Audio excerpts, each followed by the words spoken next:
host, Bella. Today, I'll show you how to be a hand-washing star. First, let's talk about why we wash our hands.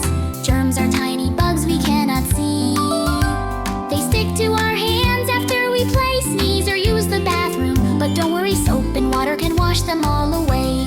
Here's how we do it. Step 1, turn on the water and get your hands wet. Step 2, add some soap, rub your hands together. Front, back, between your fingers, and even your thumbs. Step 3, keep scrubbing for 20 seconds. That's as long as singing the ABC song once.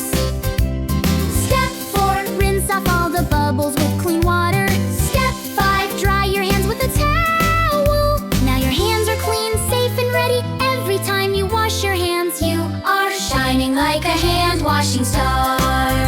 So remember, before eating, after playing, and whenever you sneeze, take a little time to wash your hands. Healthy hands help us stay happy every day. Great job, hand-washing stars! Keep shining bright. Bye-bye.